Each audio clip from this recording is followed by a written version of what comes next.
Hey everybody, and welcome to the CNE Games Twitch channel. We've been slowly chipping away at putting this together for a long time, and yeah, apologies for the lack of Groom Dylan. When I was out sick last week, I did miss my appointment to get my haircut and all that stuff, so I'm kind of a little shaggy. For those who do not know, my name is Dylan Wilkes, and I am coming to you live from Coden Entertainment's beautiful green painted streaming refrigerator here in beautiful Victoria, British Columbia, Canada. It was a chilly morning this morning, and yeah, stuff. So before we begin, I'd like to give a huge shout out and thank you to D&D and the folks from D&D who I see in chat. DC Lazaire and Lauren Urban, Obo Crazy, who have been graciously helping us out and moderating for I don't even know how long now. I mean, this is episode 96, so we've put in some time, and are rehosting us currently on the D&D Twitch. Thank you guys. You guys are awesome. And also co-producing and helping to moderate multiple chat streams along with me right now is Erica, who is in the next room, and yeah, we'll see what happens. Yeah, Justin Peace Looter. You've missed the last few weeks. This is where the raffles will happen, assuming we set our bot up correctly. We'll see. But in addition to that, we will have another really cool giveaway through Gleam that I'll get about. I'll start talking about in a second. In fact, no, I'll start talking about it now. So, bit of a story to preempt this. The amazing John Paul of Gale Force 9 sends us really cool stuff on a pretty regular basis, including, I came back from my week last week of being just totally laid out on the couch to this box sitting on my desk that was just absolutely full of minis. So, there's a Zariel, a Planetar, and Lulu and Slobberchops. What's their name? Silvira Savicus and a Quasit, as well as a Thavius Krieg. These are all from the new set of minis related to Baldur's Gate Descent into Avernus, the latest D&D module. As well as a few others that are from the Descent into Undermountain. So what we're going to do is we're going to give away with a grand prize of this box full of minis. So the Zariel, the Planetar, the Thavius, the Silvira, the Lulu and Slobberchops, and a Mad Maggie that I picked up at the Descent, to our grand prize winner of a Gleam that we're starting today. We're going to announce the winner in 2 weeks. As well, the runner-up will get these ones that are from mostly from Descent into Undermountain. Sorry, not Descent into Undermountain. Dungeon of the Mad Mage. So we have a Durnan Yawning Portal. He's got his complete with table. Izat the Lich, a Githyanki Warrior, and another Mad Maggie because we had more than one. So anyway, so that'll be the runner-up prize. So lots of minis to 2 lucky winners. This Zariel is massive. I mean, look how big that is. You can hear it bashing around in there. I'm sure somebody will do a great job of painting it, but that unfortunately will not be me. I can't paint minis. But huge thanks to John Paul and Gale Force 9 for sending that our way. And good luck to whomever may end up having that arrive at their door. I mean, I cross my fingers that the winner is in North America and the shipping is super easy. But every once in a while, somebody from Poland or Brazil or what have you, wins something and we have to ship it overseas, and we just cross our fingers at that point. So good luck to you. There is a Gleam link that the Nightbot will share a few times throughout the course of the stream, and good luck. I'm going to switch this over to a game view. The first thing you're going to notice is, hey, Dylan's not using the gamepad UI for once. And that is because I wanted to be able to use the new familiars stuff, the new UI changes. It's kind of, I'll admit, it was a little bit of a surprise at first to see it flicker over like that, but We're receiving your feedback, and I'm not sure exactly how the changes will take shape, but this is the first iteration of some really much needed improvements for the quality of life of our familiars, and yeah, more changes will be coming. This is trippy because I have two chats to look at now, so I'm just trying to trying to look at them both. Oh God, I think I do this like this now. I have a lot of tabs open. I should show what my screen setup looks like sometime. Hi, Zelos.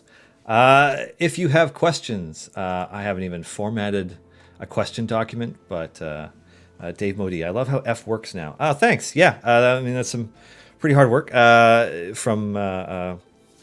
I don't know if I'm supposed to say who works on which things, but Graham, our co-op student, has been doing nothing but familiar related stuff for a little while now, and still has some more on his plate. There are more changes to the system and some updates based on some of the feedback we've received already coming. I couldn't give you an ETA on it because I don't know when the next builds are coming, but yeah, that's coming. What else? Oh yeah, I should probably address the fact that we did a lengthy Q&A earlier this week on the subreddit with a lot of feedback about our year 3 events and how that system feels. And we've gone over the feedback extensively, and yeah, we're listening. We agree. We will be removing time gate pieces from the cost of unlocking events, starting I think with the next event. So we also have some more changes planned related to time gates that I'm sure people will be very excited about, but it's definitely too early to talk about those because that is a little bit more up in the air. There's a lot of, it hasn't been nailed down, so definitely premature to talk about that part. But yeah, the time gate pieces from events will go. Just ignore the sound of this. There we go. Didn't even bother with the free to unlock because of the cost. Well, I mean, we did try to mitigate it for the first time by offering some extra time gate pieces before the event started. So just in case you hadn't had a chance to save any up. But yeah, you know, it's one of those things.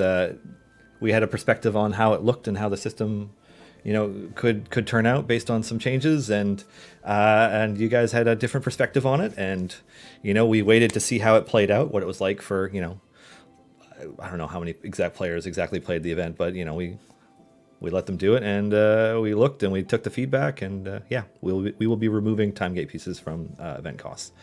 Yeah, let's see. Hold on a second. I'm just gonna try and get back to some of these questions.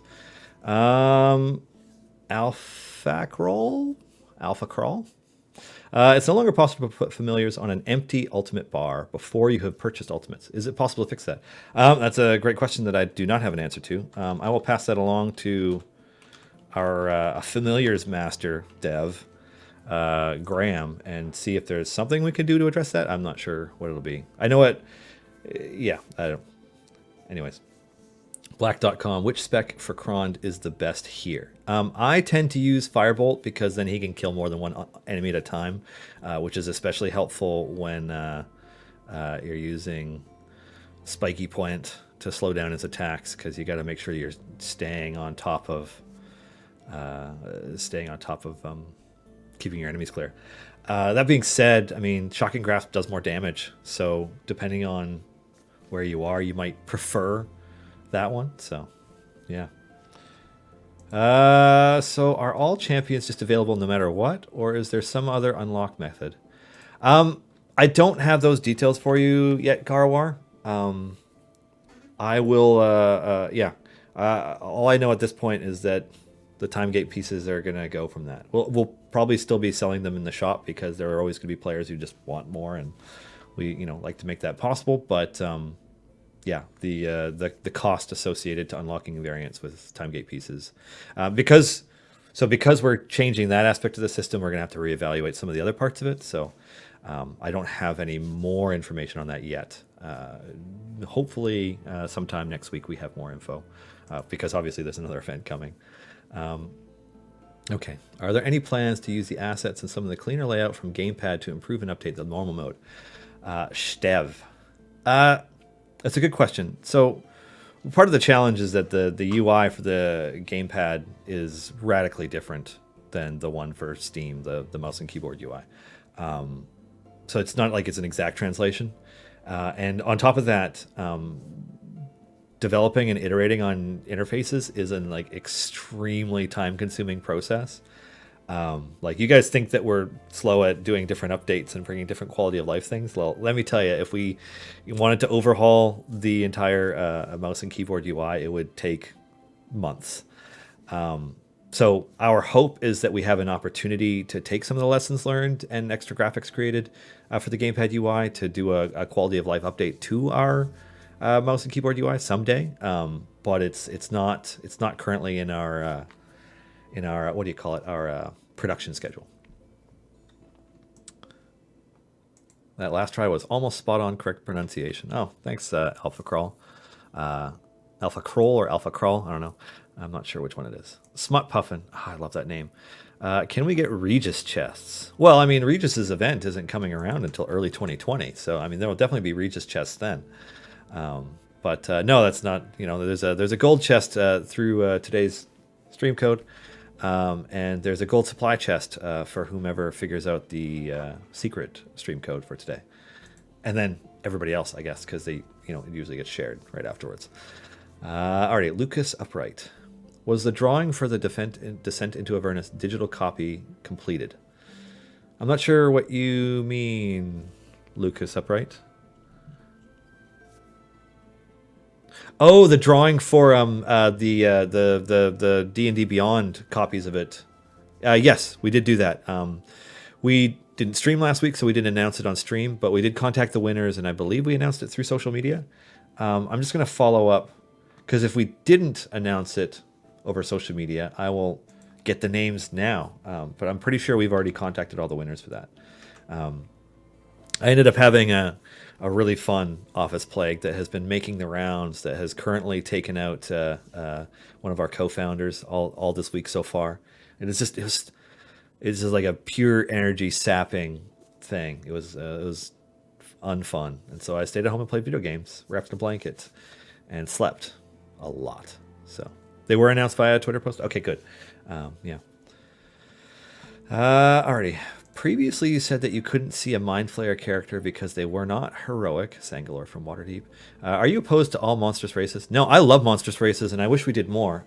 So far, like, we have 3 kobolds and we have a lizard folk. So, I mean, that's kind of the bulk of our monstrous races. I can confirm that I know in our production schedule there is another monstrous race, like actually considered a monstrous race option through the Volo's Guide to Monsters, included in our production schedule. I couldn't tell you when they're coming. The only champions that are 100% locked into our schedule right now are the ones through the end of 2019. And even then, like when I say 100% locked in, things can still change that. But yes, I mean, next week's champion is 100% confirmed because they're actually built and they're in the game. And the following champion has been drawn, and I don't know if they've been animated yet. But that's coming together right now. So, the Liar's Knight champion will be ready to go. And for those who do not know, it is Averin, played by Todd and Kedrick on Beyond Heroes, also known as Heroes of the Vale. Todd Kenrick it's Todd Kenrick. I mean, anybody who's met him knows how much of a pillar of the D&D community he is, and how involved he is in so many aspects of it. I mean, from, making a lot of the content for D&D Beyond to, DMing Heroes of Vale Beyond Heroes to, I mean, I don't know that there's anybody in the D&D world that he hasn't talked to extensively. So we're big fans of Todd. So Averin is coming next week, and he's a Trixie champion. I'm very interested to see how he fits into the game, because I mean, he does a bunch of things that we haven't done before. So yeah. Anyway, so that's coming next, and then the one after that will be the next of the High Rollers Aerois characters. Unless something radical changes behind the scenes schedule-wise and we have to shuffle it, but most likely, yeah, that's currently the plan. Anyways, in terms of... So I guess the thing about Mind Flayers is that like, Mind Flayers categorically are just not like hero, like they're not protagonist characters. They always seem to be antagonists. And like we've toyed with the idea of wanting to have villainous characters in the formation. I mean, the idea of having a formation where Strahd is one of your characters is pretty awesome, right? I mean, all the buffs would obviously go to him, of course, but it's not something that we've done. So maybe someday. Hirama, can you pronounce Farida for me again? Farida. I know some players say Farida or Faraday, you know, in that direction. But when Erin Evans was on stream with us, she confirmed that it's Farida because in her mind you pronounce it similar to how you pronounce fajita. So Farida, fajita. That's the easy way to remember. I mean, obviously at your table, if you're using Farida for something, or you're, you know, like there isn't a wrong way to use it. But that's what Aaron goes by, so that's what I go by. Zeitgeist Stranger, or Zeitgeist Stranger? Is there a way to figure out the debuffs that affected your most recent highest hit? Like in your current formation, a way to figure out whether Warden had a Hex in the last one? I have no idea if that is something that we have. I'm going to pass that one along to our dev team and see if there's something that can indicate that. I do know that the way that debuffs work in our updated system, they tend to get double dipped. You know, tend to get counted more than once. So, yeah, it's something that I need to pass along for a more expert follow-up on. So, yeah. Making a note for... Who do I need to make that note for? Mark, maybe? All right. Let's see. My issue isn't with the time gate pieces. My issue is new players trying to gear old champions. Any chance we could see a lower event token cap for earlier champions, i.e. year 1 champs at 1, year 2 caps at 2, etc.? I mean, we're going to be evaluating the system as a whole right now. I mean, removing time gate pieces as part of that is a big step, but it also means that we need to relook at and reevaluate how all of it works. You know, we're not, I don't think, and this is Dylan's opinion as opposed to CNE Games' opinion. I don't think the intent is to, you know, make it possible to fully gear up every champion that's available each year as we add more and more, because we're just adding more and more content, right? Like, you know, 2 years from now, when year 5 events have 5 champions available, if that's the route we go down, you know, making it so a player who starts that day can unlock all 5 is not likely to be the design direction we take with it. So yeah, we'll figure it out. It's an in progress. Why a goldfish formation for Avernus? That's a good question for Chris. He said he was thinking of one of those like hand daggers, kind of like the ones that Black Viper has, in terms of like what he was picturing when he had this like sort of reverse diamond formation. But yeah, it's I mean, we trying to come up with something unique that forces you to maybe shake up your formation from something that you did in either Waterdeep Dragon Heist, Grand Tour of the Sword Coast, or Tomb of Annihilation, to mix those things up. Like maybe, you know, your preferred champion selection doesn't fit into this formation well, and it makes you change it up. So that's part of it. A multi-tank formation was definitely going to happen, especially after Turiel was released. So yeah, we're just kind of we try to change it up on a regular basis. Yeah. Do we still get the extra 5K currency? Yeah, like it's too easy to say exactly how the time gates are. Sorry, not the time gates. The year 3 events are gonna change around. But yeah, the only thing I can confirm right now is that the time gate pieces are being removed from it. Actel, I was able to get to a 955 enraged stack due to stun champions. I obviously will not do that again, but can anything be done to add diminishing returns on bosses? I mean, I can pass that along. Diminishing returns is an interesting thing. At what point are you okay with the idea that your stun doesn't work? I know a lot of players rely on stun farming to farm gold with Azaka because they can get some pretty crazy favor levels through that, and so removing that from them, I don't think is necessarily something that we're aiming to do right now. But yeah, I'll pass that along. I read that you are willing to give other players like me a chance at the Mimic. What can I say about our Mimic familiar that hasn't already been said better? You know what I'm going to do? I'm going to remove the top UI in the background just because I find it distracting. That's nice. Yeah, that looks better.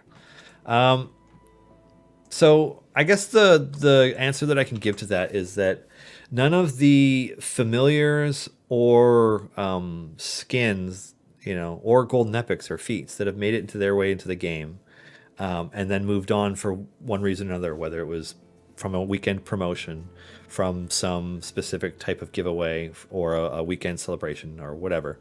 None of them are gone from the game for good.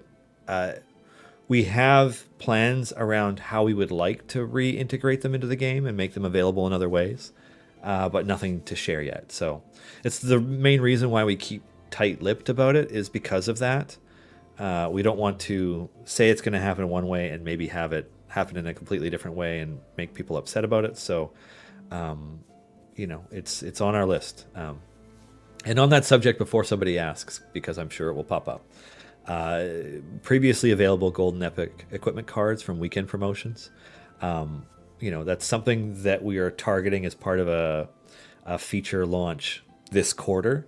I don't have a date for you, but I can say that it's in our production schedule for Q4 2019. So hopefully sooner rather than later. Any chance for a rebalancing of items from chests, gold, silver, events, etc., like decreasing the gold from silvers? It's an interesting question, Booch, that comes up on a semi-regular basis.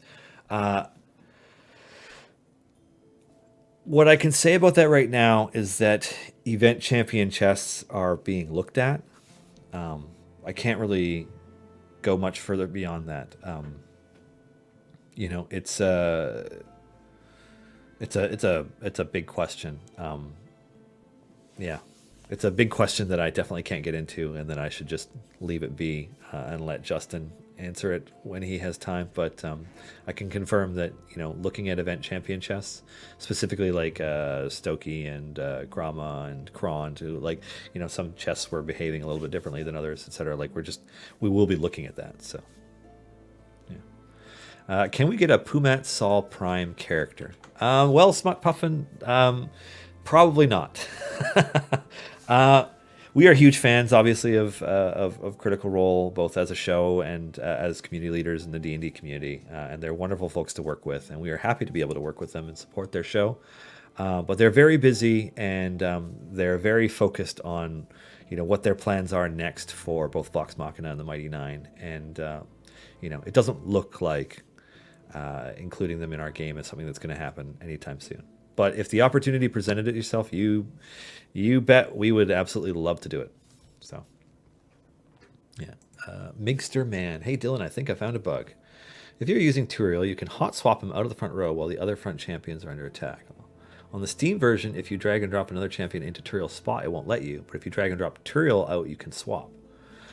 Do you know if this is intended? I don't know if it's intended, but I guess the interesting thing about Turiel is that unlike other champions, he has what is sort of like a reverse taunt. If an enemy tries to hit him, they get deflected to another tank. So anybody else who gets put in that spot would be eligible to be attacked, unlike Turiel. So that probably has something to do with it. I don't know if that interaction is intended, but I will pass that along to the dev team as a bug, or a possible bug. Smiley Jersey, was last Binwin Plays the last Binwin Plays? That's a great question. I don't know. Sitting down and chatting with Binwin and Crowy about the future of Binwin Plays is on our to-do list over the next little while. But I don't know. Maybe. Yeah. Who here is a fan of Binwin Plays? I'm curious. I would love to get more insight and answers into who's watching it. I find that the show's a little off topic at times, but I do enjoy listening to Scott, to Binwin and Crowy.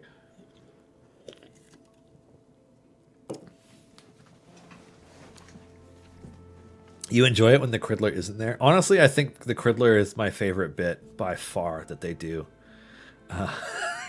It's not close. There's a reason we put a Criddler Easter egg in our game.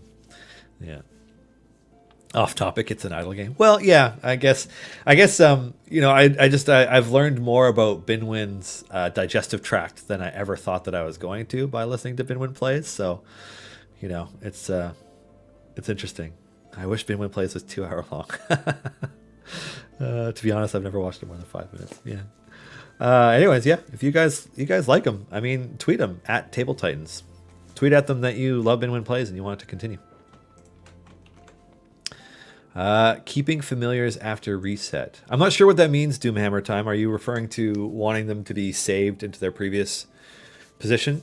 Because incorporating a way to save familiar locations into the UI is something that's on our to-do list, but I couldn't give you an ETA on it. The mom unit. Why are you not streaming to the D&D channel? We are, actually. We are streaming to the D&D channel right now. And happy to be streaming to the D&D channel. Oh, that's weird. My settings. My settings are messing with me. Oh, that's so bizarre. Anyways, yeah, that's why the computer's doing that. Okay. Sorry, it's doing something that I didn't expect it to, and it's kind of bugging me. Anyways, yeah, we are, but we're rehosting. We're huge fans of D&D for God in pretty much every way, and we're really happy to be working on this game. We're going to be doing more broadcasting through C&E Games down the road. So this is sort of like laying down the foundation for more of that. And we're going to be doing our Extra Life stream through this channel this year. Last year, our Twitch channel was called Codename_Entertainment, which is a really long Twitch name. And what we've been doing over the course of the year is kind of just like refining that down and condensing it everywhere to C&E Games. So that's, we did that to our Twitter and our Facebook and our now our Twitch page. And so our Extra Life is going to be going through this channel later this year. And C&E Games, yeah. C&E, Codename Entertainment. In retrospect, if we wanted it to be proper, it would be CE Games. But anyways, we went with C&E because that's what we always call it. So yeah, I mean, someday we will have more games. And the thing about gaming these days is that, 5 years ago you made a game, streaming wasn't a component of it that you would take into the equation. But I mean, here I am, almost every week, health and travel plans permitting. And, just talking about our latest game, Idle Champions, which is, in year 3 events now. And we're going to keep it going. But someday we will make another game that we will also talk about. And so, laying the foundation for a dedicated channel for Codename Entertainment's games is something that we wanted to do. Plus, we help Binwin Plays be a thing. We work with the folks at Penny Arcade for an Idle Champions related stream, and we have another stream coming that I can't talk about yet, but we will. So, that's why we're just kind of, we are eternally grateful for having been able to participate in the D&D Twitch for so long, and we're happy to be able to be rehosted there. Yeah, we just want to start building up the Codename channel. So that's it. Alrighty. Legendary Dragon 75. When you guys made the patron system, I don't totally understand it. That is a huge open-ended question, Legendary Dragon. So without knowing what it is you don't understand about it, can I assume that you've had an opportunity to read the patron system dev blog and play around with the system a bit? Because I can give you like Dylan's hyper-condensed version of it, which is to say that, the icon for the patrons is here. it's two different people you can work for in a way after you've unlocked them. The unlock requirements are, will take a brand new player probably months to get to. At which time you unlock weekly challenges that allow you to build up patron currency, and you can replay adventure variants from your campaigns on behalf of your patron to earn influence and currency, which allow you to purchase blessings and items. So think of it like you're taking a side job working for somebody, and they will pay you both in money that you can spend on stuff in their store, which is a little, harsh, but whatever, as well as influence. It's just like two currencies that you earn from them that you can spend on stuff that you'll use. Most people try to make sure that they get the time gate piece every week because it's the easiest way to get them faster. And then, there's a couple nice feats and stuff towards the end. Everybody can see now how not complete my patrons are. I've only been working on Vajra, and I did not boot this game up last week when I was at home sick. So, yeah. I'll eventually get that Regis one someday. But yeah, weekly challenges, a shop, and you're working for somebody to unlock stuff. So I hope that's simple enough to make it easy for you. If it isn't, let me know. Maybe I can go into a little more detail. Any chance to make platinum chests? No, not as far as I know. Giant Dwarf. Why no 11 champion formation? Well, I mean, it's something that we want to reserve, like 11 or 12 champion formation. It's something that we want to reserve for when we have something truly epic to do. Not that descending into Avernus is an epic, but I mean, our formation size is already radically larger than most parties playing D&D will ever have on any adventure, right? Like, when are you going to have 10 folks? When could you possibly align 10 schedules to play D&D together, right? It's so unlikely. Anyways, it's something that, it's kind of like one of those things. It's like we like to have that in our pocket in order to, maybe someday do it. But it's not something that we're looking at doing right now. Yeah. Is the giveaway North America only? It is not. Katana means Japanese sword. It's for anybody. I was just merely saying at the beginning of the stream that I kind of hope that somebody from North America wins, only because when we ship it, we know it'll get to them easily. Whereas a lot of the other continents have different issues that you run into shipping stuff abroad. That's it. That being said, I love you all equally and hope that anybody from anywhere can win it. Yeah. The evil blessing has maybe pulled back Archon in a tank position. I love that. Oh, awesome. Michael Rivera Art. Would it be possible for Caddy Breeze criticals to have a stronger visual effect? That would be cool. I will pass your feedback along. Yeah. That's probably a David thing. And David is one of the unfortunate folks out with the plague who's homesick right now. I hope he's rewatching Babylon 5 like I suggested, because that's what I did last week. I'm in season 5 again. Also known as, hey, we didn't know the show would still be alive, and what do we do? But had enough plot threads that they could still do it. Has Celeste's durable feet disappeared? I could have sworn I had it before. That's a good question. Babylon 5 was awesome. Hey, I'm just going to talk about Babylon 5 and not answer that question, Giant Dwarf, just for a second. Just to say that it's rare that a television show knows where it wants to go right from the first episode. So when J. Michael Straczynski put that show together, they took a lot of chances. I mean, they went all in on CGI first. Like, they were the first show to really do that. And it's the reason it looks so dated now. Like, God, the first season is a slog. Admittedly, not everything gelled. If you rewatch it, what you do is you watch like the first episode and then like maybe 3 other episodes from the first season to get the major plot points, and then just move on to season 2 as quickly as you can. Because Bruce Boxleitner killed it. He did a great job. But boy, does it get good, because I mean it's a novel series in show form, right? Like, the I would say that the worst thing about it is that so much happens so darn fast in season 4 because they didn't think that they were going to get a 5th season. So they condensed 2+ seasons of show into one.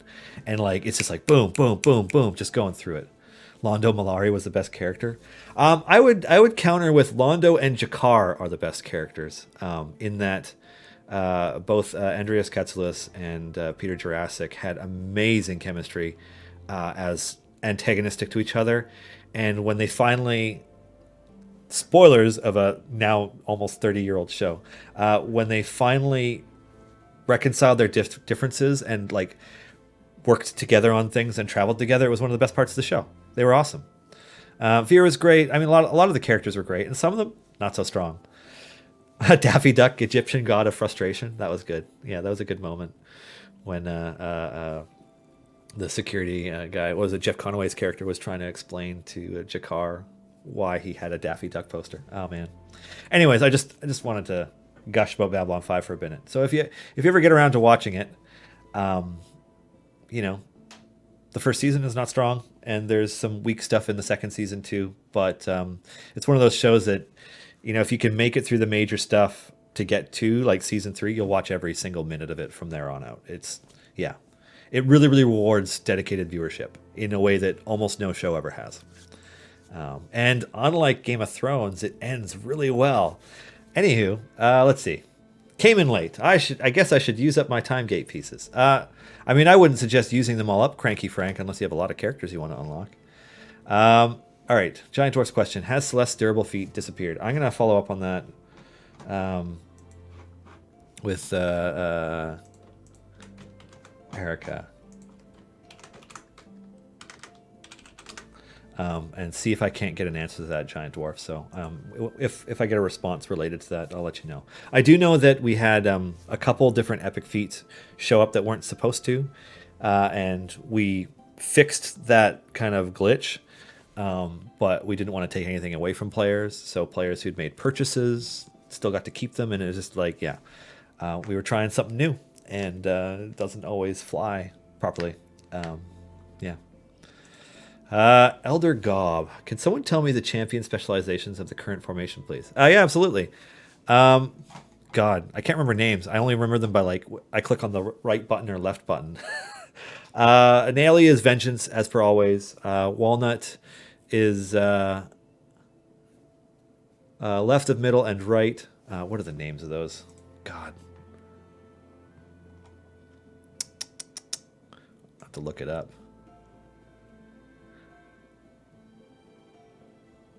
You know, I can't remember the names. I just like I click on them on autopilot. Korth is currently set to the right specialization because it's related to attack speed and doesn't require adjacency. You only ever really use one specialization for Warden, which is Eldritch Smite, because it incorporates a stun and they hit for a third time. You know, Tyrell Moonbeam as always. Otherwise, he'd be a bear right now.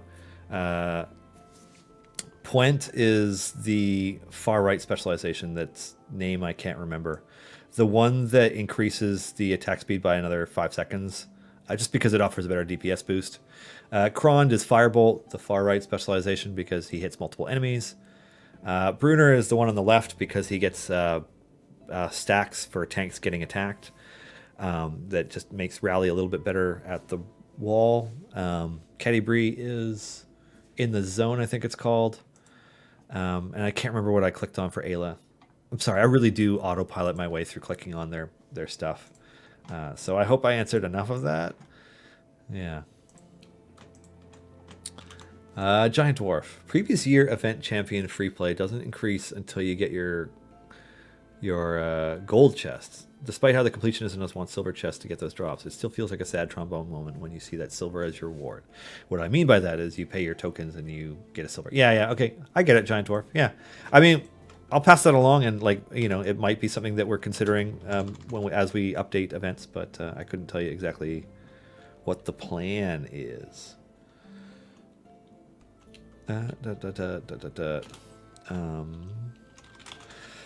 Steam early access leave date is when? I do not have a date to give you.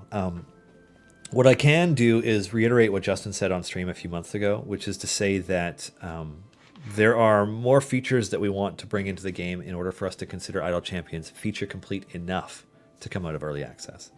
And so, some of those features were the feats and patron system, which, obviously we just expanded upon the patron system with patron challenges. And there are a few more things that we can't talk about yet that we also want to include before we start feeling like, all right, like we've got all the features in here that need to be here. But yeah. Are you going to have a Crusaders of the Lost Idols show as well? That's a really good question, Zeitgeist Stranger. So I guess the interesting thing about that is that so Crusaders of the Lost Idols is in the 6th year. Oh, excuse me. So they're doing tier 5 events now, and it's got a dedicated player base, and Erica and Kevin and Kat, do community Q&As every Tuesday at the same time that we do the Idle Champions ones, and the content is coming out, steadily on that on their platforms as well. I don't know that they've ever intended to start a show. I certainly don't know enough about the game to speak about it with any level of authority. I will be one of the first people to admit it's hard to come into games as dense as these, like a couple years in, and learn everything. It's just so much. Whereas Erica has a completely perfect encyclopedic brain of Crusaders of the Lost Idol to a frightening degree. So, I don't know that we have time to produce a show for Crusaders, but it doesn't mean that we never will. I mean, who knows? Live streaming is the future, apparently. Everybody does it. It's just what you do. Yeah, I can't stop. So last week while I was sick, I had a pimple on my forehead, and I can't stop looking at where it was because I can see it on camera, and it's just driving me mental. Also, I'm not somebody who normally gets them at all, so it's just super irritating. Anyways, Keith, when you look at event chests, can you please have them look at the following I have noticed? I regularly get 2 items at the same spot, but different level, i.e. common and uncommon. I have noticed it happening with almost every event champion with the first gold chest. It seems like a letdown when that happens. Part of that, Keith, is that event champion chests have a much limited loot base. I mean, your chances are 1 in 6 for an item, right? The only thing that we offer in event chests right now as a guarantee is you're guaranteed to get an upgrade, and you will have at least 1 rare or better item. Now, sometimes some really wacky stuff happens, and you end up with 2 or 3 pieces of equipment that are all the same one, but one of them was an upgrade, and so technically it's correct, and that's just bad RNG. But anyways, I'll pass your chest luck feedback along, and we will see. I don't know if it's something that can happen, but yeah. Scared Phoenix. Hi, Dylan. Evergreen champion when? I don't know. New Year? How about New Year's Day? That'd be perfect, right? That way it's it's in another year after the year after we thought we would have one in. Anyways, I can confirm that they're in a production calendar. There is one coming. But yeah, God, I don't know. I hope that date doesn't slip. Kitty Big Bud. Hey, welcome back. Last stream I attended, you were about to go on your honeymoon. How was it, and where did you go? It was awesome. It was also interesting in that it was immediately following going to PAX East. So we were in Boston for a week, and then we came back, and I was home for a day or two. And I got sick after Boston because, hey, there's hundreds of thousands of people at PAX. So you come back with germs, and you end up with a con crud cold for a day or two. We went to the Big Island of Hawaii, where my father's side of the family is from. So we visited family, and we stayed at a bunch of Airbnbs and with family all around the Big Island. Spent about a week at a Hilton resort, which was nice. Expensive but nice, and I mean, it's Hawaii. I mean, it was great. Love it. Didn't spend as much time on beaches as I would have liked because my allergies just went haywire in the lead up to leaving, and they've only begun to settle down as the summer ended. It was just it was rough. Definitely changed the nature of the trip, but we're planning on going again. Not possibly this coming April, but most likely the one after. We got a busy New Year planned, so we'll see when we go again. Will there ever be influence patron challenge rewards or simply currency? I don't know. I don't know if that's something that Justin has planned or not. I mean, I can pass that along to see if Justin is or Chris are considering that, but I don't know that that's something that they're looking at. Like, I think right now they were just trying to make sure that they got the patron challenges done. You know, one's releasing influence seems like. God, my throat's drying out.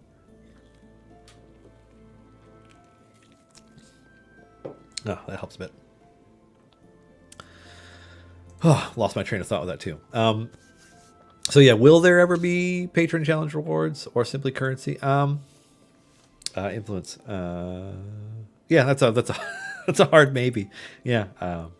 You know, right now it's pretty much focused on currency. It'll just allow people to purchase stuff from the patron shop easier. Is there going to be an option toggle to remove the screen going darker while adding a familiar?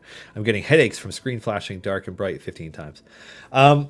So Wyverny Win, there's a couple things that we've talked about internally here about that. The first thing that we're doing is we're lessening how much it darkens, which should show up in a build in the next little while. We've talked about possibly adding a fade to it as well, so that it fades from light to dark when you're holding down the button instead of flickering. I don't know if that's going to make it in or not. And there's a few other things, like it's kind of an in progress. Like, this was the first iteration. But we'll definitely admit that, like, it's a little bit jarring right now. It'll be less jarring in the very near future, and hopefully refined further after. Looks like I got a follow up on the Celeste feat. So it's no longer going to show up as of build 262 for people who didn't have it while it was visible. Yeah. It'll come back to the game through some mechanism in the future. Was that Giant Dwarf? Yeah. Can we get a Discord link? Yeah, it's discord.gg/idlechampions. Oh, nicely done. Good time. Alrighty. Are there any plans for native ultra-wide support? So I guess the thing about that is that the way that we've done our graphics is that it wouldn't really translate well. So there aren't plans for it. It doesn't mean it's something that'll never happen, but I don't think it's something that we're planning to do. How do you find out about D&D related stuff? Is there anything that explains the lore? Oh, Legendary Dragon 75, that is a bomb of a question. Well, I don't even know where to start. The Forgotten Realms have been around for, 40 plus, maybe, 40 approaching 50 years kind of thing. With novels for much of that time. There's tons of them, written by folks like Ed Greenwood, who created the Forgotten Realms, and R.A. Salvatore, who created Dritz and the Companions of the Hall and a lot of other characters. And so there's tons of novels. If you're interested, if your way to get into lore is to read books, then the Crystal Shard is Dritz's first book.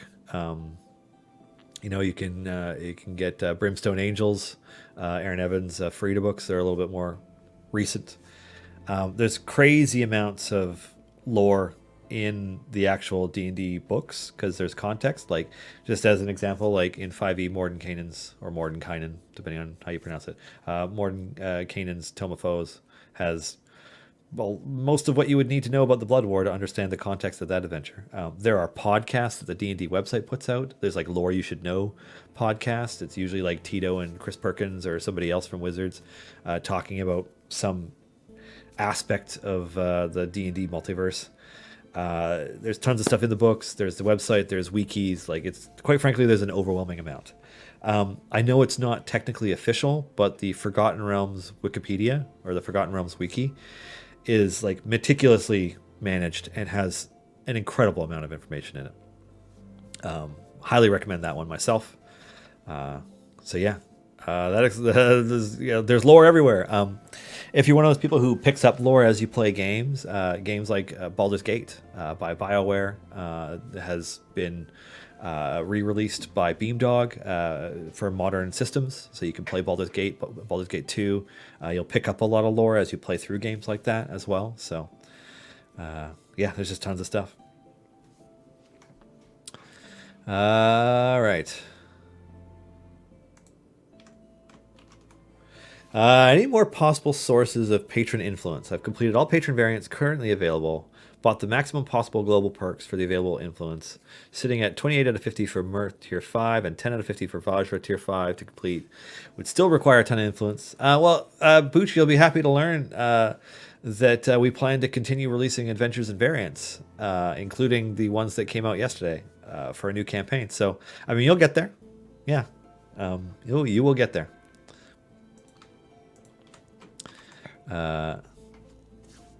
Storyteller Mars. By working on the new champions visual aid, it really dawned on me how many champions that do not have a gold role, despite having a profound impact on gold find mechanics. Archon, Azaka, and all the companions of the hall, etc. Can they be given the gold role tag? And if not, why not? I think the reasoning behind that has more to do with like they're intended to be dedicated gold champions. Now, Archon's gold aspect, it was a later addition after his rework, and Azaka's is just plain interesting. I mean, I could pass that along. I don't know that it means that they're going to change their tags, but I mean, yeah, maybe we'll update our tags to include more gold tags. Yeah. Can we get Vox Machina or Mighty Nine champions to go along with Spurt? Also, Shikasta and his Duchess. He would be fun to play with Binwin and Crowy. How do we get Crowy? Crowy is included in the Founders Pack 2, or the second Founders Pack that we released this year after we retired the first one. So you can get a champion Tyrell skin along with a Crowy familiar and a whole bunch of sweet consumable related things for your game, and an abundance of chests for the lowest price that we're ever gonna do. Founders packs are crazy deals. They don't get discounted. We're not going to put them in anything that gets them discounted. They will never go down in price, but they will eventually retire. So, yeah, you get Crowy through the Founders Pack. And Vox Machina Mighty Nine, I mean, we would love to if the opportunity presents itself, but, you know, who knows if that will ever happen. Like I said, Critical Role's busy. They're very busy. I mean, I can only imagine how much work it takes to make a cartoon, never mind trying to find a way to deliver stuff to 90,000 backers or whatever it was they had. Like, it's so crazy. It was such a monumental success. Alrighty. Is there a more convenient place to read the quest dialogue other than the journal? Or if not, is it possible to filter the journal to dialogue only? It's not possible to filter the journal. And no, there isn't another place other than during the adventure or in the journal. Those are the only places you can read the dialogue. So, yeah. Oh wow, you have your own channel now. Sorry, I am late today. Arsenal Magus. You know, I bet Arsenal Magus posted that a long time ago. Yeah. Should I post place some familiars? Really? I mean, I could do that. I can just drag. I don't like that as much though. I'd rather just hold it down and click. Like, this is how I like to do it. Putting them on all the champions that need to be leveled. And heck, I'll even have a couple roaming, because we're onto the cute ones, so they can roam. Roman familiars. Yeah, it flickers a little bit more than we'd like, but that will be changed. Can we get more shiny cards? I mean, you will eventually get more shinies. I mean, the more you play, the more chests you open, the more you have. Can we get a champion with a dog buddy? That's a good question. What I can say is we do have a champion with a buddy coming up pretty quick. I mean, we've done some already. I mean, Guinevere is there with Dritz a lot of the time, and Paulton has Simon atop his shoulders. But the champion after Avron has a companion also. Storyteller Mars. Interesting point. We have multiple cats in the game. But no dogs. Yeah, that is a good point. What's up with that? I'm going to pass that along. I'm a dog person, so this actually bugs me now that you pointed it out. I'm going to blame Chris for that one. Hashtag blame Chris. Giant Dwarf.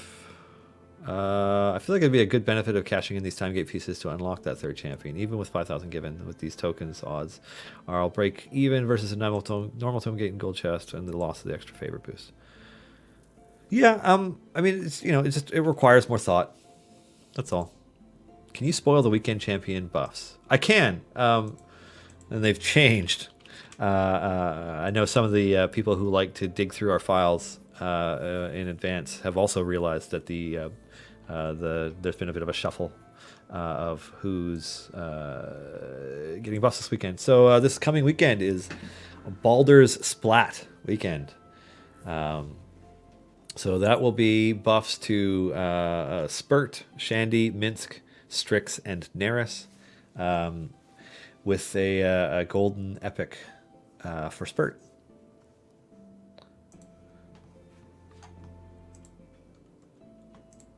I can't believe my question was answered, let alone supported. Hey, well, I mean, we do like to listen to our players. We don't always agree, and so sometimes, because we don't always agree, sometimes that means that we will, not make choices that the players would prefer. But sometimes we are in alignment on that too, right? Like with time gate pieces and events. So let's see. Can we have a small hint for the Daddiest hidden combination? I guess it is October, isn't it? So for those who are not familiar, there are currently 10 hidden combinations in the game that expire at the end of this year. 9 of the 10 have been discovered by players and shared through our Discord, discord.gg/huddlechampions, and through other places. With the 10th one, players now know it is for Dadius the Scarlet, our first Simril champion. And people just haven't been able to figure it out. And so the clues so far have been that, like all of the others, it is a 12 character combination, and also that the word Dadius is not in it. What can I say?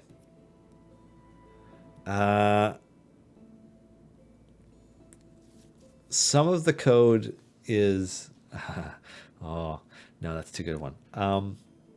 It's about Dadius's character, what kind of person Dadius is. That's a big part of it. And once you figure that out, you'll be able to get his loot. Let's see. Amadeus 9999. Could we get a setting to have familiars stay on an ultimate slot instead of being automatically removed when you swap a champion? That is an interesting point. I mean, I could pass that along.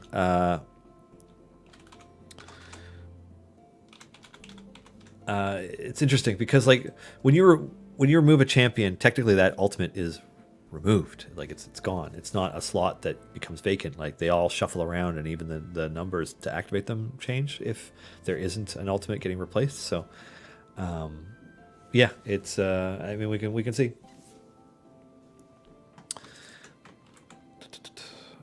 Is there a way to get the viewer to stop clicking on your stream to collect drops? Well, I mean, the 6th. I can remove 2 of the familiars. Keeping the Chwinga. And this guy's ugly. And the fairy is obnoxious.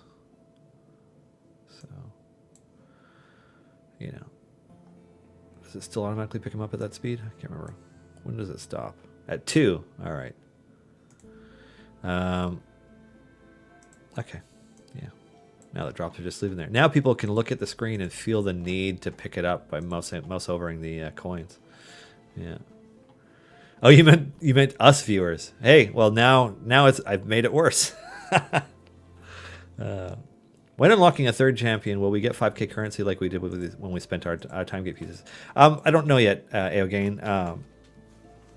We haven't changed everything yet. It's an in progress thing. All I can say is that it's not time gate pieces. So, yeah. At this point, I'm just excited about the next champion. Well, yeah. I mean, Avron is Avron. It's gonna be interesting. I wonder if I have magnificent exclamation is not a Dadius code, nor is arrogant mage. You know what? But that's heading more in the right direction. I expect players to get it soon. I don't know. I'll totally admit that it's the hardest one out of all of them.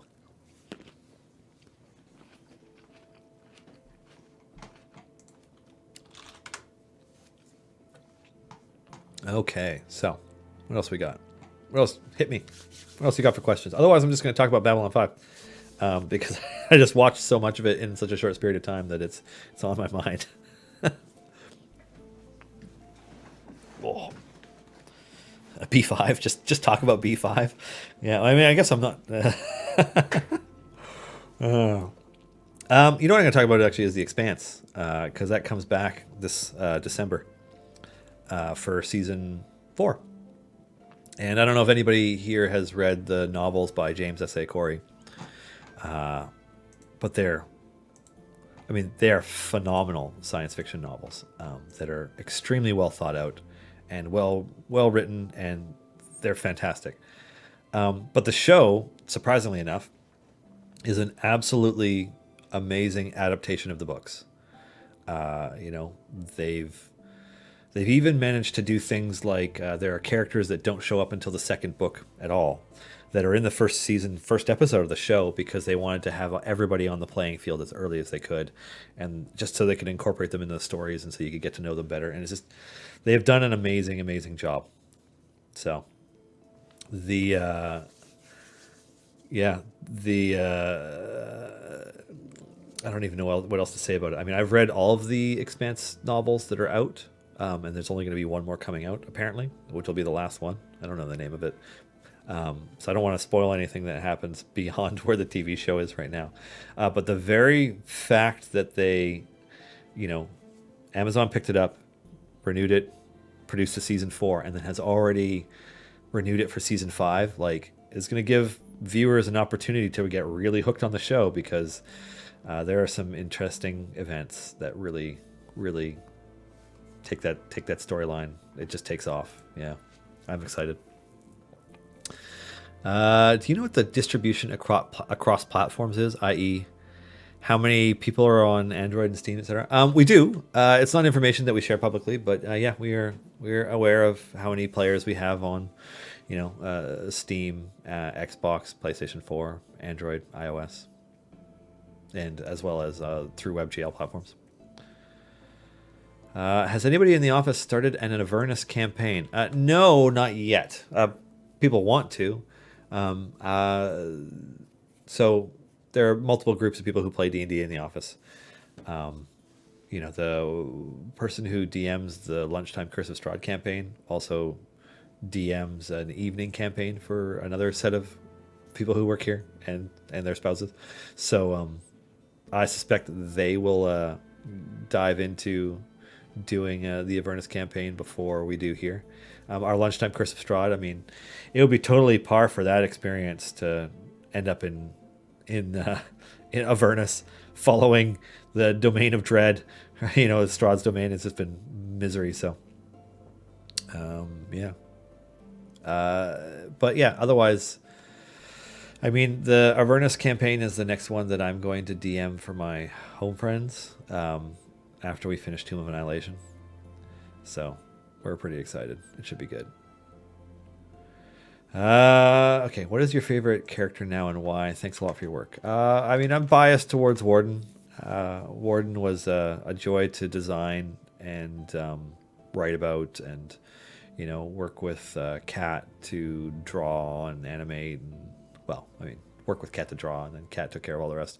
And has just been an awesome character. I don't know. I mean, I still use Warden because debuff stacking is so fantastic. So, yeah. Neris' spiritual weapon ability. When it's following your primary DPS, whose kills does it count towards? Your primary DPS. Why is offline progress so bad? Well, so I mean, offline progress that's something that we've been kind of working on for a long time. Basically, the game is complicated enough that when you have it turned off, having the game perform too many different calculations when you turn it back on again is a real challenge. Because it is. There's a lot going on. I mean, as simple as the game looks, there's a lot going on.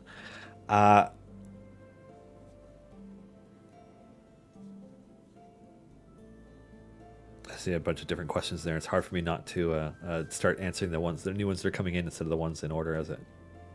Anyway, so offline progress is something that it used to be a lot slower. You earn quite a bit more gold and stuff than you did previously, and yeah, it's something that we're working on. I don't, just speaking as in a hypothetical sense, like let's say you were allowed to get any amount of progress offline, like you turned off the game and the character has moved ahead no matter what.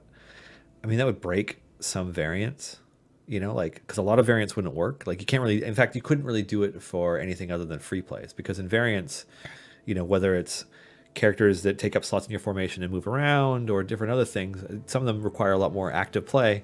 You can't have the game, you can't turn the game off and cheese your way through getting all those things done. And so it's, it takes a lot. Yeah. Anyways, it's not that we want to make players feel like they're punished for not being logged in, but we want them to be playing the game. So, yeah, it may change.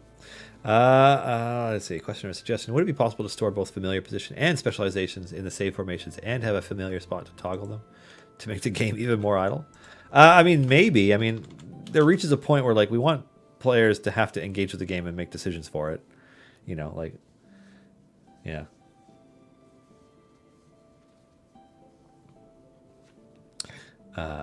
Let's see, will you add more items and packs to Steam? Yeah, it'll happen. What we don't want is to have pages and pages and pages of DLC, so that's one of the reasons why we retired all of our first generation familiars and stuff not that long ago, and like it'll probably happen again in the future as we add more. So yeah, we have more stuff coming. Yeah, in fact, I think we have more stuff coming even at the end of this month. Although what that ends up being might change, so I can't really get into it. Whoosh, WTF? Why get rid of the stat counter for Walnut in the formation buffs tab? You'll find that if you go into the settings and you turn on advanced effects, so effect descriptions, basic or advanced, right? This will allow you to, when you go into a character like Walnut, it gives you all of the info. It's there. We just kind of streamlined the way that it works just to make things more clear for players so that when they look at characters, they understand. Like, count them off from Pent, stacks multiplicatively, current stacks 4, post-stack bonus, post-stack multiplier, total bonus. Like, it's all detailed out. So yeah, just turn on your advanced effect descriptions and that will help you out. Alrighty. After a year of playing, my D&D group, 3 teenagers, I'm the DM, has finally entered the tomb itself in the Tomb of Annihilation campaign. What sort of surprise should I throw at them? You don't have to throw anything at them. It's a pretty ruthless dungeon with quite a few traps in it that could just kill players. So if anything, I'd say the surprise would be to not pull punches. Now, if they're dramatically over-leveled versus the content, then maybe you could consider doing some changes. But, there's at least one part in it where there's like one of those like classic like floor gives away acid traps with like walls that are frictionless. So unless your character can fly or teleport, they die if they fall into it. Like they're dead. So, there's stuff like that. At the same time, like it is possible to overcome everything in there. So I would just let it do its thing, just let them go through the tomb at their own risk. Let's see. Is there another slot 4 champion coming up? I love all of them, especially Paulton, so it would be great to know. Also, it's my birthday. Oh, happy birthday, Arsenal Magus. All I can say right now is that the next champion is not a slot 4 champion. And I don't think the one after that is either, but I haven't double checked.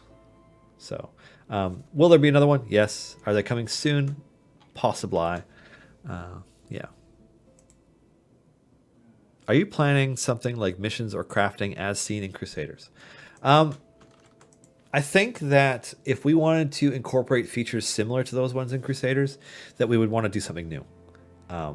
Just porting over a feature almost exactly or very similar, even if it's a good feature, isn't the kind of direction that we want to go. So that's a maybe. We might introduce something like missions or crafting or something that has some similarities to either, but it would definitely be a new system. Ark and Sunseeker. Hint for the hidden code. The hidden code is included in this week's blog. It's there. I know that doesn't narrow it down, but it's there. Yeah, it's not an easy code. Yeah. In fact, let me double check. I think I've included it in some tweets and some of the other social as well. Anyways, the hidden code is around, and I'm sure you guys will find it. Can you record the dialogue and theory crafting of a new character? Make it like a podcast, so we get the full picture of behind the scenes, and then release it all when the new character drops. Oh boy, I don't know how feasible that is, because like developing a champion for this game is never. We all sit down around a table. Oh, excuse me. We all sit down around a table and we discuss how we're going to make it, and we come to a conclusion that is a conclusion, and then do it. Like. We had multiple calls with Todd around Averin, and many emails around Averin, like many. Todd is very enthusiastic about his character, and we went through a number of design iterations based on all of the feedback and everything. And like, I can't picture that turning into something because it stops and starts a lot, and making sure that we're recording it or something around the same time. Clive has deep lore about Averin. Yeah, he does. I mean, Todd has deep lore about Averin. He does. In fact, he's been playing Averin for a long time, which is good. It's nice because when you're working on a champion for this game and you're working with a creator to incorporate their character, it's awesome to have a question that they can answer, because anything that you could ask Todd about Averin, he'll know an answer to. He knows the character well. It's a part of him. Alpha Crawl. It's unlikely that we'll ever put anything together to release what it was like creating a character. The best is we sometimes incorporate stuff from what do you call it? Into our Idle Champion Spotlight dev blog. If we have time to really elaborate on how we got somewhere with the design, we will. It's not something that we always have because it takes a long time to write those blogs, and we don't always have time to do it. But yeah. Alrighty, I started playing a week ago or so. What is the best way to get new champions besides purchasing them? Usually playing their events and opening time gates. And purchasing them. Also, if you happen past an event that we are participating in, like PAX, we tend to have giveaway codes for different champions. So there's that too. Yeah. Have you ever considered some sort of randomly spawning wandering monster sub-boss that might drop specialized loot boxes? No, we haven't. We haven't considered that. Let's see. Dylan, the slow and steady variant allows me to use Ishii. However, she has a 4.75 second attack down. Ishii is a special case when it comes to attacking. Shout out to Violet Miller, Distracted Elf, for Ishii, by the way. Because Ishii will always have the fastest attack. So, that's intended. Ishii has a game-breakingly powerful ability that can be abused in some interesting ways. Giant Dwarf. I feel like there was an opportunity missed with Puent. Fortunately, thanks to good weekend buffs and potions, I was able to complete Cramped Quarters for Mert. But back to Puent. Feels bad that there isn't a true dwarf tank. Barrowin tries, but doesn't really pan out. Barrowin is more like an off tank or a support tank than a true tank. It's an interesting opinion, Giant Dwarf. Puent isn't a tank, so I guess in a way you'd kind of think he would be. But I guess the thing is so to speak to that, when we're designing champions for this game, players have a lot more what do they have? They have a lot more room for swapping around their support champions than they do for their tanks or their DPS a lot of the time. Like a lot of players, like they have a preferred DPS, and a lot of and they tend to have a preferred tank or tanks, and so there isn't usually as much room to add more tanks or more DPS. There's always more room to add more support champions. So that's part of the reason why we end up with more of them. Yeah, and like obviously, Averin is a support character, dedicated support, and yeah. Let's see. Has any thought been given to making a magic item that will allow you to combine potions to get next level potions, i.e., small to medium, medium to large, etc.? I mean, we thought about it. It's not something that we're considering in terms of our what do you call it? In our production schedule, we don't have anything about like adding a crafting system where you can upgrade your potions. So, yeah, it's not something that we're looking at, but I mean, I guess you never know.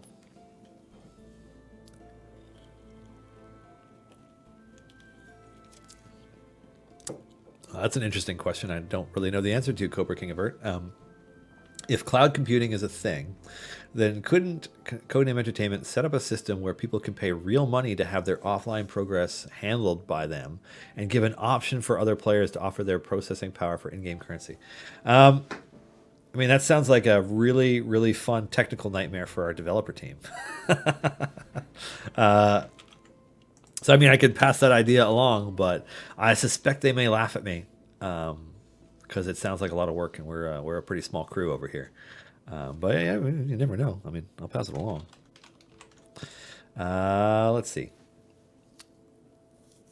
Maybe record the first, keep the notes, and then leave the final dialogue when it's released. We look back on the progress. I love behind-the-scenes information and making of documentaries. So more than that, or as close as you can, please. Yeah, I'll take that. I'll take that to the team, Alpha Crawl. I think what will most likely happen is, we will, try to make sure that we're able to incorporate more of the design insights into the champion spotlight. When we have less time to put them together, the spotlight sometimes turns into, this is how the champion plays, and that's it. Whereas when we have more time, sometimes it's like, this is some more extra backstory to the character. This is where we got them from, and here's like a deep design insight into how we got here. And it's time permitting, 100%. That's all it is. So I'll take that as feedback to elaborate on that. So that's actually for me and Chris. So yeah. When are event silver chests coming to time gates? Well, Ray Cool, that's an interesting question. I can't get into time gates right now. What I can say is that we plan for some significant improvements to the time gate system. Yeah, I'll leave it at that. Where's Binwin and Crowy? I don't really use Binwin in my formation because Naeli is amazing, and also I have amazing gear for Naeli. So, yeah. And otherwise, I'm sure they're just, doing something. Who knows what they're doing? End with joke. Let's see. Any chance we could buy silver patron chests instead of only gold? I don't think that's something we're planning to do, Garwar. Will there ever be any non-slot 4 gold pine champions? There are. Yeah. I mean, Makos, Archon, Azaka. Slot 12 is like a really soft, like also a gold slot, in that there's a couple champions that can impact your gold pine there. And then Makos, what is he, slot 9? I can't remember. I'm having a bit of a brain thing. Yeah, slot 9. So we have non-slot 4 gold-related champions, but we don't have all of our champions with gold tags who can impact your gold pine. So maybe that's the takeaway there, is that we need to make sure that that tag shows up everywhere that it should. Alrighty. Will time gates ever be guaranteed to include a champion we have already unlocked? Currently, it's only guaranteed to include one you don't have unlocked, quoted from the support email.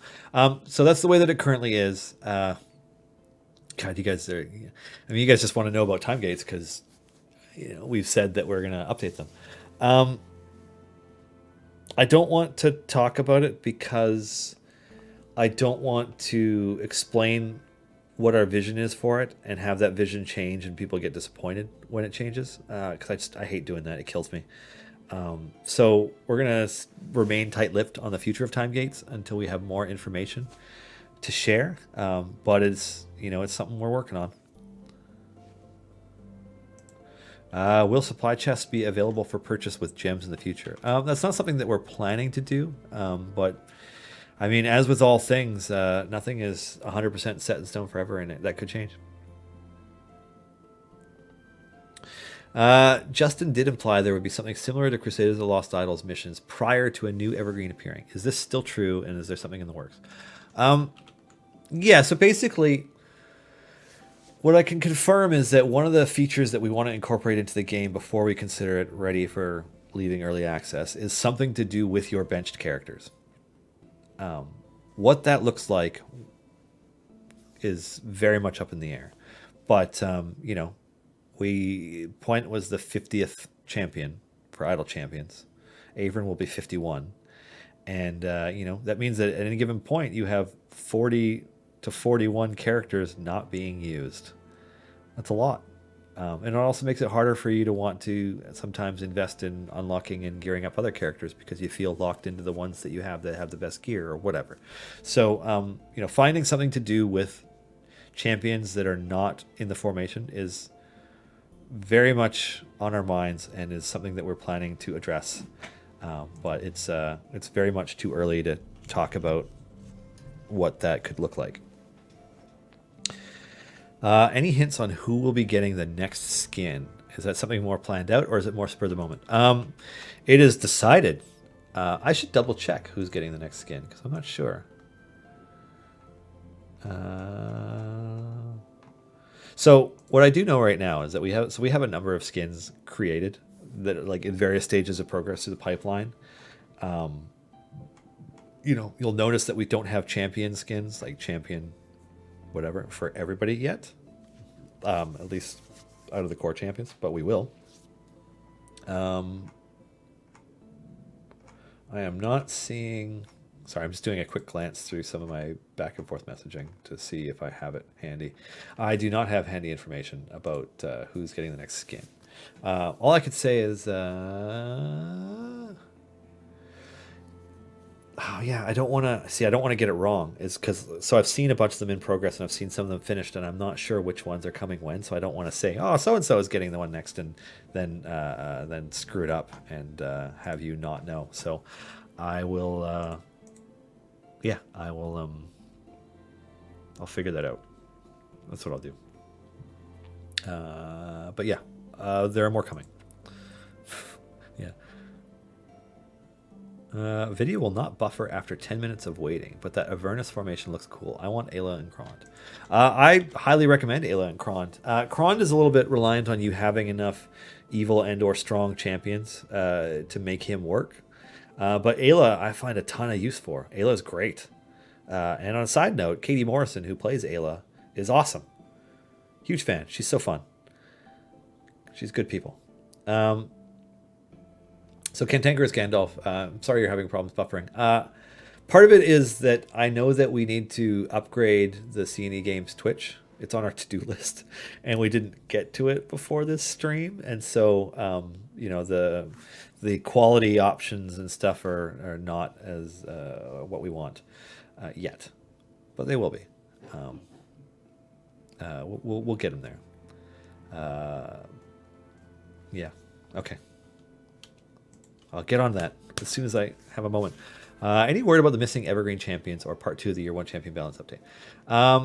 There's no Evergreen Champions missing. I think what you're referring to, Thunder, are the two that we talked about at the end of last year, and thinking foolishly that they were going to be coming real soon, and then it didn't end up happening for a bazillion reasons. What can I say? What can I say that's hard information that's true? First, Part 2 of the Year 1 Champion Balance Update is in our production calendar relatively soon. I'm not going to elaborate further on that because I don't want to miss the date and have people be mad that the date was missed. I would rather be able to surprise people with an overwhelming update like the one earlier this week that didn't just have a campaign but also had advanced effects descriptions, updates to the familiar system, and blessings and stuff all in one upgrade. I'd rather be able to do that than disappoint people by saying something's coming and then have it show up at a different time. So yeah, part 2 of the year 1 champion balance update is in our production calendar. I think we are targeting this quarter, but we will see. As for when the next evergreens are coming, I mean, I think the plan right now is as soon as we can. Let's see. Any plans for a type of system where you can sell extra items you do not need or want for gems? We don't have plans for a system like that, but it doesn't mean that it'll never happen. You know, I can totally understand the appeal for it. Would a champion with multiple graphical stages be feasible, like changed appearance at certain levels? So I don't think that we currently have tech in game to do that. I guess in a way it would be kind of like it would be switching skins every such and such a level increase. So yeah, it's a hard. I guess it's technically it's feasible. I don't think it's something that we're planning to do. Yeah, but it's technically possible. The quest items in the new campaign look larger than the previous ones. That's an interesting observation, Blue Tom. It's funny. So, I mean, I have this game minimized so much that I actually rarely notice a lot of that stuff. And obviously, this isn't a good level to really check it out. But I'll just make a note and see if maybe we exported them at a bigger size. They don't really appear to be overly bigger than other campaigns to me right now, but I don't know. Yeah, they seem like they're about the same size. Any chance of a graphical update for the core champions? For example, Ashara looks low resolution compared to Keelik. Blue Tom, what platform are you playing on? Because that strikes me as something that one of the things that we're forced to do in order to make iOS work properly, because they basically increased their memory restrictions for going from one platform from iOS 11 to iOS 12, I think it was. I could be getting it wrong. And so we were forced to find other ways to compress some more graphics. And so the core champions are a little blurrier on that platform because of it. And that's very much a blame Apple kind of thing. Because the first thing they did was break our game. And then, yeah. Anyways, let's see. Evil Sales Associate. If a character like Artemis Entreri is added, would you rather see him in the same slot as Dritz so they never fight on the same team, or in different slots so they can synergize? That's a very, very good question, Evil Sales Associate. What I can say is that Chris has had some anxiety about designing Artemis Entreri for a long time, because we know how much players want him, and we know how integral he is to the Forgotten Realms, and there's been a number of different versions of him over the years. I mean, you're talking about a man from Kalimshan, so he's probably a similar color to me. He would probably look kind of Arabic, but at the same time, he's been through some changes over the years, and I think he's like part shade now or something. So, which version do we use? Because he's been through some changes. He's been enslaved by magic items before and like all kinds of stuff. So, born in Memnon, actually. Fair enough, yeah. But I mean, so like I think back to the first time R.A. Salvatore described him. He described him as being brown, but he's not brown anymore. Anyways, yeah, it's so he's an interesting thing. So like, because there are higher expectations and he's a character with such a rich history, he's a daunting one to make. And I don't envy Chris for that part. And yeah, like one would think that he would have some way to some way to interact with a champion like Dritz, whether they're sharing a slot or whether they're has some other formation interaction. Like it feels like it's a pretty important thing. So it really depends on what version we end up using when we do get around to making him. You know, yeah. Good luck, Chris. Everybody's rooting for you. Yeah, and you know, a side note from that, what's really interesting, I think, is that you know, Ari Salvatore was pretty explicit in his description of Artemis Entreri right from the get-go, but then in all of the subsequent art that was created for like covers and stuff, he didn't match that description, which isn't the worst thing, but like it makes it an additional layer of challenge in that there's a number of different visual interpretations of him, and he's been through a lot of changes. So, you know, we want to make sure that we do it as right as we can. My guess is that we will go with the from Kalimshan version of Artemis Entreri, who, you know, isn't a shade or a part shade or grayish yet. So that would be my guess.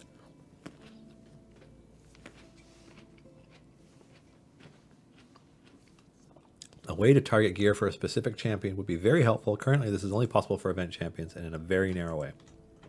Those are fair points. I don't think we're planning to do anything like that with silver and gold chests, because you're guaranteed to have them go to your core and evergreen champions. So by being limited to 15, like, you will just eventually gear them out, and eventually they will start to surpass everybody. You know, like, players have pretty high item levels for their core champions these days. That being said, we hear you. And you know, one of our goals with improving time gates is to help making gearing out champions that way more effective. Kabrinsky, can you sort potions and contracts in the inventory? You can't. The inventory slots are dictated by item ID numbers. So if you have an item, a specific item, they show up in a specific slot. So there's no way to sort. Is there any way to purchase, for instance, 2 potions from the patron store without simply buying one, going to the loot screen, back to the game, only to have to open up the patron store again to buy the second? Yeah, we were talking about this the other day, Ark and Sunseeker. I'm not sure exactly how we plan to address that, but it's a very good point.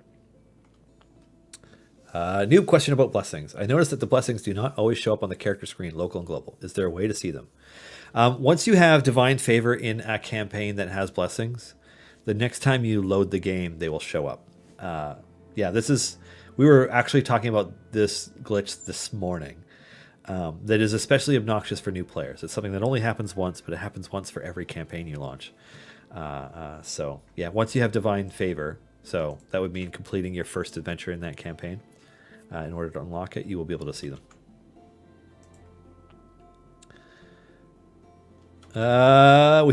Adding of the effect descriptions, I was hoping to get the spelling out of various blessings like Helm, Tier 3, Global, among others. It's a good point, Giant Dwarf. I was going to say Garwar because I'm so used to saying Garwar, but I'll pass that along. That is also something we were talking about this morning during our morning meeting. Yeah, because there are things that it doesn't take into account. So I will pass that along to the devs and see. You realize that having a non-sorting inventory drives people with OCD crazy, right? Yeah, of course. So it's super obnoxious. I find it irritating too. And what I do to overcome it is I check in on my inventory on a regular basis, and if I have gray items, I just use them all in an adventure. I use every single one of them right away so that they don't show up in here, because I try to keep it limited to one screen. I never did get around to opening my point chests that I got from free plays, so I'm just gonna do that now.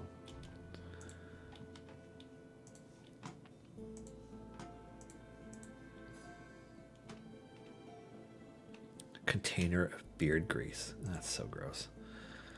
Oh man. Let's open these 2 golds and cross your fingers for a feat.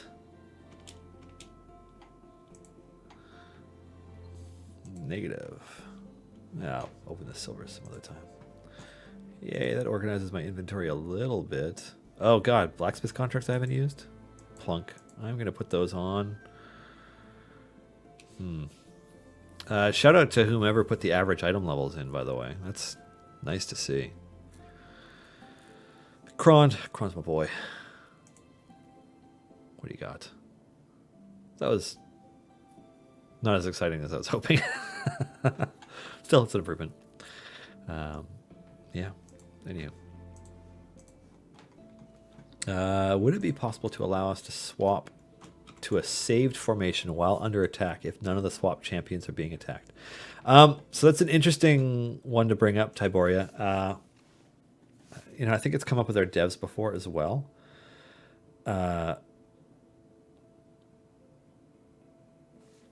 There's reasoning behind why that doesn't work. That I'm like, it's like late enough in the day and I'm realizing that I haven't had enough caffeine and I still have my lunch sitting here because I worked through lunch. So then I'm going to eat it right after the stream's over because I'm winding down because I haven't had enough yet. Anyways, what was I going to say? So, would it be possible to allow us to swap to a save formation while under attack if none of the swap champions are being attacked? Basically, you're kind of locked out of using that feature when you're under attack. You can still manually swap individual champions, and we understand that would be a more convenient thing, but there's a technical reason for why it doesn't work right now. That may change. I mean, I can pass it along, but I don't think it's something that we're planning on doing. Installed the game a couple weeks ago, clocked in 93 hours. I like the game a lot, and the perfect choice of lore, Forgotten Realms. I understand it's a free-to-play game, and that you have a financing game via in-game purchases, but it feels unbalanced. Seems hard to play the game long-term if you don't buy into stuff with real money, and it gets expensive fast. Any thoughts about this for the future? Cron 1984, I would refer you to Mars's How to Unlock Azaka without spending any money or even opening any chests, purchasing anything. Because, we are totally okay with players, spending money to speed things up. But we don't feel like right now we have anything gated behind you having to spend money in order to complete it. You can do everything in the game without spending a dime if you put the time in. There are items you can't get because golden epics are only available through special events or through promotions. But you will be able to complete all the adventures. You will be able to complete all the variants, and we also we steadily release more, more blessings and more soft level cap increases and upgrades for champions and more champions and so on. I hear you. I think that, if you're finding that you are struggling to make a lot of progress and feeling like you need to make more purchases, that you probably need to refine your favor grinding habit. You need to grind as much favor as you can and then reset over and over again until you start building up higher and higher amounts, and then you're purchasing blessings, and then it's a much slower start to the game, but once you get going, you will. But yeah, definitely check out Mars' guide, Kron, and I hope you stick around, and you'll be able to get through. Speaking of Dadius, any code hints? Hey, I already gave one. It's about character. It's about his character. So just think about what kind of character Dadius is. Dadius as a person, not as a character in the game. It's about him. Yeah. Anywho, so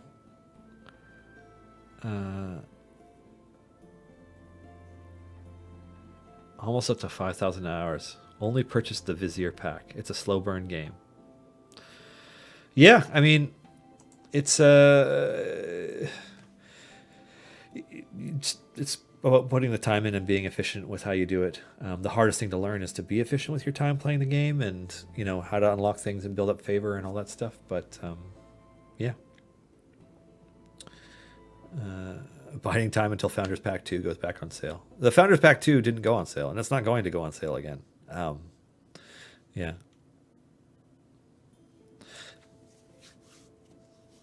The Founders Packs are just too good of a deal. They're already so heavily discounted with the contents that we don't discount them further.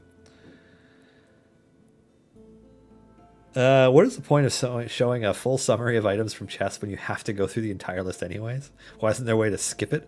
That is a great point, Real Gypsy, and I agree. Um, yeah.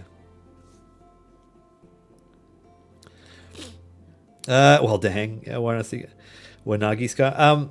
Yeah, it's so I'm not trying to discourage you and force you to purchase the Founders Pack, but I'm just trying to let you know that like it's not going to go on sale. They don't go on sale. It will eventually retire and disappear. But yeah, it's the Founders Packs are already so heavily discounted that you should never worry about making that purchase if it's one that you want to make. Other DLC packs can kind of come and go through different sales. I'm sure there's a Steam autumn sale coming soon, and then there'll be Black Friday, and then there'll be a winter sale, and so on. Like so, stuff comes and goes. But yeah. Oh man, I'm getting all talked out because I'm a little dehydrated. Oh, I'm talking so much more than I normally do, you guys. Be proud of me. Oh man. So yeah, is there anything else you would like to know? I'm just gonna eat a grape.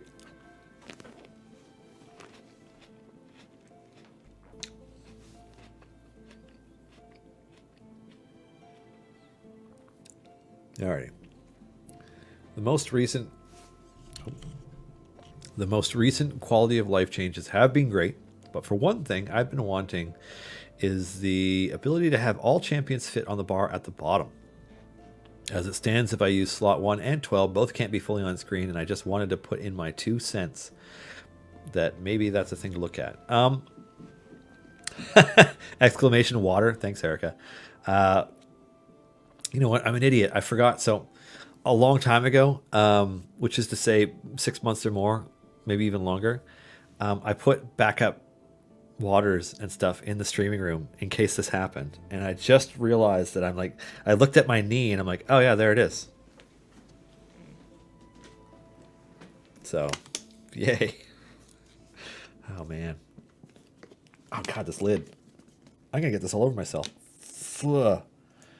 It's like one of those thick lids that's so small for my meaty fingers that I just almost crushed the thing. Anyways.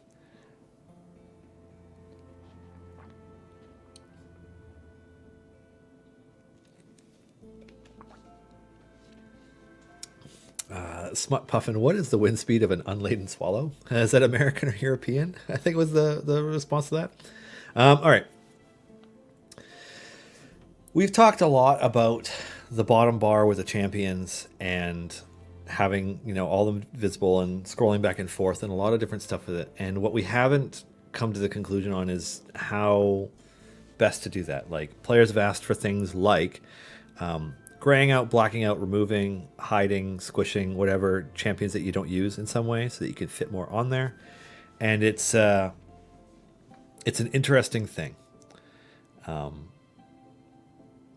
don't, like I was mentioning before, working on UI related stuff is extremely time consuming and difficult. So, I can pass that along because it's good to know what players are interested in. But I don't know if it'll change. Any confirmed upcoming guests? Aaron Evans is going to be joining me on stream for Halloween, October 31st. That's confirmed. Todd Kenrick will be joining me on stream, I believe, next week, actually. In fact, I think Todd might actually be here on stream beside me. I don't know if the camera can fit him because he's so much taller than I am. I'm pretty sure Todd will actually be here on stream next week. Is that next week? I think it is next week. So that's next week's stream. And then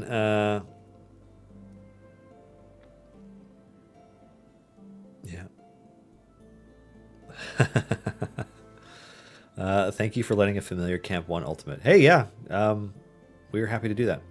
It's funny. It's like we always say that it's something that's on our list, and I know that it doesn't feel like it's something we're working on because we don't have a public facing list of the things that we're working on, like the bugs that we're fixing and the quality of life changes that we want to get done, etc.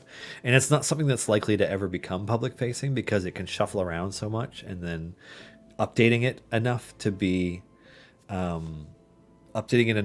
to be consistent so that players can have a good expectation of when things are coming is just not something that's ever likely to be a reality. So, like, we can't really make those lists public facing.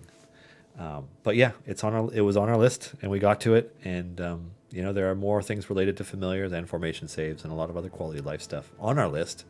But when it's coming, couldn't tell you.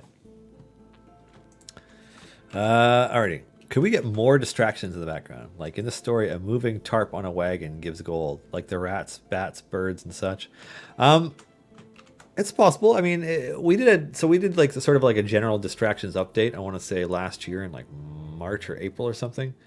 We added a whole bunch more to the game, and like that's something that we might do again in the future, but I'm not sure exactly when.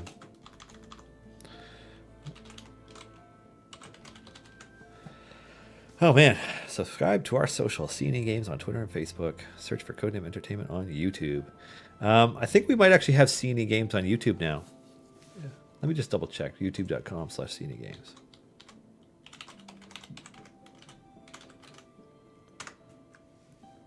Work, darn you. Yeah, it works. Also, that's our YouTube. I remember we had to do some janky stuff with our settings in order to do that. So, yeah. If you could pick any character from outside the D&D sphere to put in the game, who would it be? Man, I have a lot of favorite characters from a lot of different things. Yeah. So if I was going to go with Dragonlance, I'd want Raceland Magier. I think I've said that on stream before. I would love good old Dresden. Stonji says Kaylee from Firefly. That'd be an interesting one. I mean, Kaylee is such a good character, but all the characters on Firefly were good. They were just really, really amazingly brought to life character archetypes for each one of them, right? Like, I'll take all of Nathan Fillion's characters from every show on there. Vash the Stampede from Trigon. That's an interesting choice. And on that note, I mean, if I was going to go from that era of anime, I'd probably pick either Spike Spiegel or, or even Jet from Cowboy Bebop. Vicious from Cowboy Bebop would be a good one. Speaking of, who else is excited that there's going to be a show? I mean, I don't know if it'll be any good. I'm crossing my fingers. I hope it's good. But yeah, Cowboy Bebop on Netflix should be interesting. I guess next year, since they're filming it now. It looks interesting. I'm excited for El Camino tomorrow. That's tomorrow? Oh, shit. That's exciting. Yeah, I don't know how many of you have watched Breaking Bad, which is one of the best, most harsh to watch shows ever made. Most best. It's one of the top television shows of all time for sure. But yeah, a movie follow-up looks kind of like an epilogue almost, about Jesse Pinkman is coming tomorrow to Netflix. Oh man, I'm excited for that. I think I'm also really excited for The Irishman. Yeah. Oh, another character I'd like from, that's not in the game, that's like related to D&D would be the Lord of Blades from Eberron. Because, yeah, that'd be sweet. Just a Warforged covered in swords, basically. Alrighty.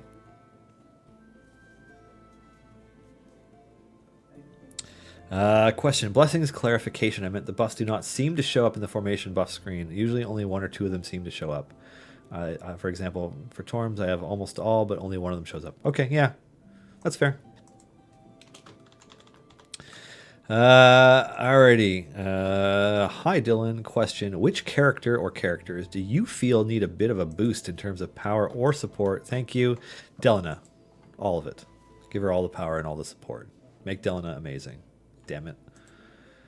One of the Wheel of Time characters would be fun. Yeah, heck, why not Rick and Morty? I mean, that'd be a fun set of characters to have in the game.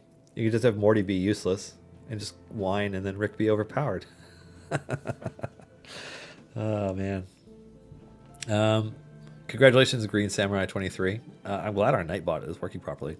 We're getting towards the end, and that was question 98. So what I'm going to do is hype up this box again. So our Gleam giveaway, which is live for the next couple weeks, in which the runner-up gets these sweet, sweet minis.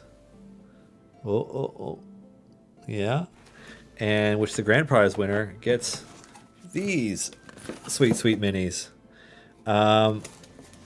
Is live now. Sign up if you like minis, if you like painting minis, if you like using minis for your D&D campaign, or if you just like having them all over the place, like our CEO does. They're everywhere. There isn't a surface in this office that doesn't have a mini on it somewhere.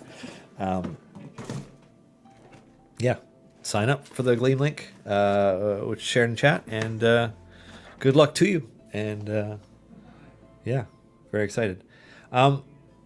This is interesting because obviously we're wrapping up the show on the C&E Games channel, and there's technically no programming coming up after me. However, because we are rehosting through D&D, I would like to, first, thank you all for joining me today. I know it was a bit of a switch moving to a different channel, and we're happy you're here.